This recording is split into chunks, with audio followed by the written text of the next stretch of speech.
finalement s'il y a des erreurs et voir dans quelle mesure s'amender pour corriger cela. Alors voilà, et donc pendant cet exposé, nous avons invité au nom de Monseigneur le participant, mais aussi tous ceux qui nous suivent un peu de partout, d'observer la liturgie dans ses normes. Et aussi, comme je l'ai dit, il faudrait la répétition, mais aussi il faut la formation. Il faut la formation parce qu'il y a eu des études, il y en a qui ont étudié la liturgie, il y a des formations, des études de liturgie dans des séminaires. Donc le peuple de Dieu doit également se laisser et se faire former. Et d'ailleurs, le livre de la réforme liturgique, ça concerne un continuum, dit que la formation liturgique est importante pour tous ceux qui ont la charge d'âme, pour le peuple de Dieu et surtout les acteurs liturgiques. Ils doivent savoir pourquoi ils célèbrent, comment ils doivent célébrer et de quelle manière ils doivent célébrer et quel est le bénéfice de cela. Monsieur l'abbé, vous êtes aussi en direct de la Radio Maria. Moi personnellement, je vous ai connu à Kinshasa en vous écoutant sur la Radio Maria.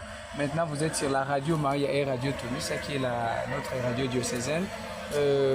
Quelle est votre impression d'arriver aujourd'hui à Kikwit, de partager ces moments de colloques ensemble avec le peuple de Dieu de Kikwit? Bon, je dois dire que c'est la première impression est celle de joie de voir une participation aussi active et importante, nombreuse. Ça signifie que le peuple de Dieu avait besoin, n'est-ce pas, de ces colloques. Et de là, je voudrais aussi remercier Monseigneur Bodica pour cette belle initiative de ces colloques parce que au niveau de la commission épiscopale pour la liturgie, nous travaillons maintenant sur le thème de la formation permanente des fidèles en liturgie, parce qu'on est en train de viser la célébration digne, pas seulement de l'Eucharistie, mais aussi des autres sacrements.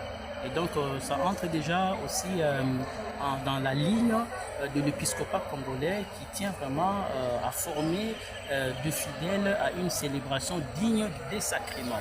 Voilà. Et donc voilà, mon impression, c'est cette joie immense qui m'habite, et aussi peut-être remercier Monseigneur Bodica pour nous avoir associés, n'est-ce pas, à ces moments diocésains importants. Merci beaucoup, monsieur l'abbé. Après aussi votre exposé, j'ai senti la salle, donc beaucoup de prêtres ainsi que des laïcs acclamer, essayer un peu de chuchoter, je peux dire. Moi personnellement, ça m'a touché. Alors, qu'est-ce qu'on peut retenir pour ces 4